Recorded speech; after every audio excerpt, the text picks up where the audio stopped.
open up this other window now. Okay, awesome. So, where's my topic? Topic 4. All right. So, our next topic.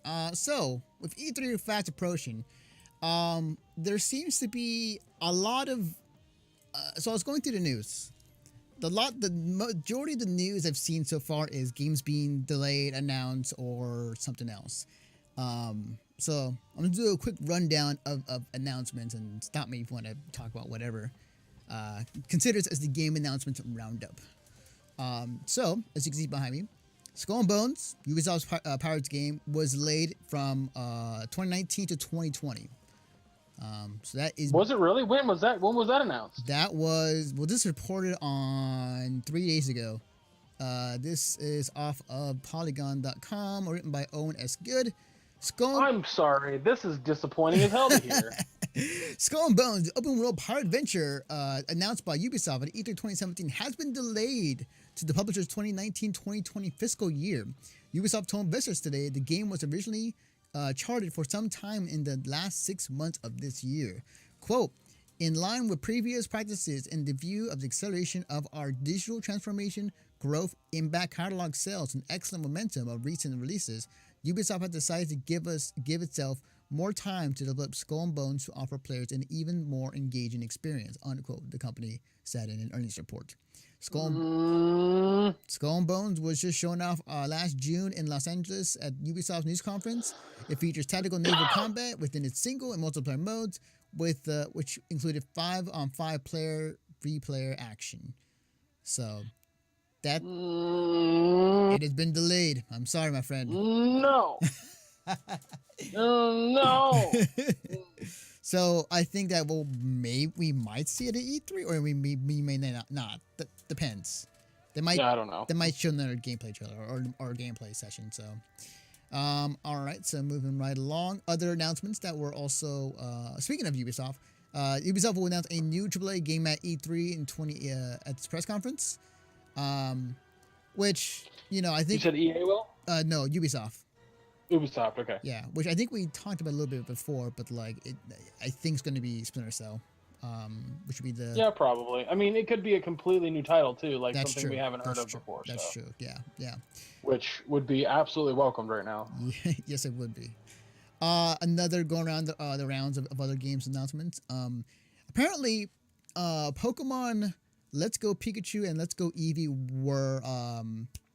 the product domain names were bought recently, and registered via CSC Digital Brand Services, which could indicate that maybe Greg, maybe you're right. We might get a new Pokemon game for the Switch for possibly this year or next year. So, actually, Let's Go could also be the title of like a mobile. That's true. Version of the game. That's true because Pokemon Go. Yeah, good point. Very good point. Like, don't get me wrong, Pokemon Go is still really popular. It's like in the top 10 still of like making money on phones. But right. What this could be is just a Pokemon mobile game that is more like classic Pokemon games. Like, it's not an actual AR game, but it's a more classic Pokemon game. Is what I'm getting at. And the reason that it's titled Let's Go Pokemon or Let's Go Eevee is just in the regards to how it's going to play on that device. Yeah, and just kind of thinking about it, I think a Pokemon game on the Switch could be really awesome in terms of like, well, I'm trying to think. Yeah, I think anything on a Switch is regarded as pretty good. I'm trying to think of like just any sort of like gyroscope ability on the Switch, kind of like how the Wii is. There is? Okay, then. Oh yeah. The device itself, like the screen, like the game itself has one, and the Joy-Cons have one. Mm-hmm. So when you have all of them linked up, like it's a big old fucking tilty bitch. Okay. I'm curious to see what the new Pokemon game is going to be, either be for the mobile or for the Switch. This is a little weird. So this was tweeted out. The rumors are true. Rumors that I started, but still. I will be hosting Battlefield Live reveal on Wednesday, May 23rd. Catch it streaming live on Battlefield YouTube for Battlefield 5. And the person I'm seriously talking about is The Daily Show's Trevor Noah is going to be hosting that, which I find odd. Wow, I, interesting. I know, right? It's like, huh? All right. He made a video and he's kind of like telling me like, hey, I do this and this. I'm also a gamer. It's just like, okay, it's a little weird to see that. A game that's near my heart because of Lab Zero.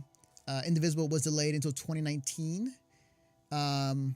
Which, you know, I'm not surprised, and I'm not that worried about it, only for the fact that like Skullgirls took it was delayed consistently, and you know, I'm not surprised. It's make it better or make it good. So I'm asking. So seeing it be delayed to 2019, I mean, that's par for the course. It's also kind of a running joke too at the same time.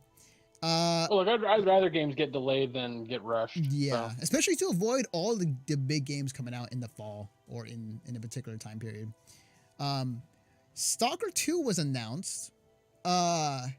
It's happening, and the date is going to be 2021, which basically means this game is not going to be shown off or released until 2021, which is crazy. So it's like, okay. And then that begs the question, it's like, Stalker was a good game. I'm surprised that there's another game for or a sequel being made for it. So, but yeah, that is happening. This is coming out of Shack News. No Borderlands 3 at E3 in 2018, according to Gearbox. This was coincide with the massive leak that happened. Read this paragraph real quick. This is reported off of Shack News. Written by Asif Khan. Shackers have been dying to see or hear anything about Borderlands 3 for years, and sadly they'll have to wait longer than E3 2018.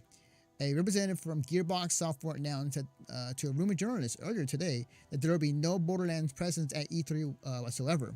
Gearbox Software will have other titles to show off to gamers during the conference next year. Which to say, like, I think is Gearbox? They're under 2K Games, so 2K Games gonna be showing off Red Dead. But Gearbox itself, it's not. All right, they got something, I guess. But yeah, they basically come out and said like, yeah, it's not happening this year at E3, despite what the leak may say. Randy Pitchford tweeted out, I could announce right now and say that there will be no Borderlands 3 at E3, and you guys still wouldn't believe me. Mm-hmm. So, like, I did see that. It's disappointing for sure because I know that I want that game, and I know that a lot of other people want that game. Oh yeah, definitely. Because Borderlands 1 was fun. Borderlands 2 was better. The Moon one was not great. And then the Telltale game was amazing. The problem with Borderlands 3, though, that I see is that Borderlands 1 writing was not great, but the gameplay was awesome. Yeah. And then you look at Borderlands 2, and the gameplay was similar to 1, just more redefined. Burpcast. was more refined. And then, I said redefined, like that made sense. But the writing was top notch, and I think that came from primarily Anthony Birch being on the writing team. Yes. And I know that he's not doing anything with 2K anymore.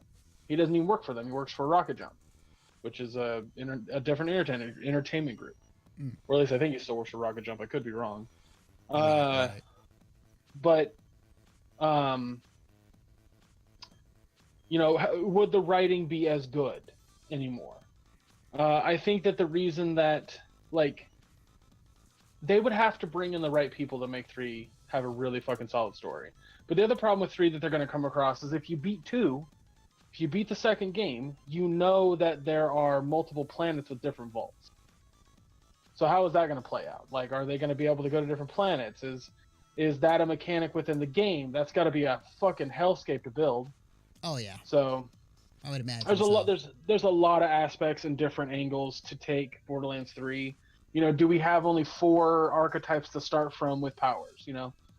Borderlands 2 came out pretty shortly after 1, and it's been a hell of a long time between 2 and 3. Right. So Yeah.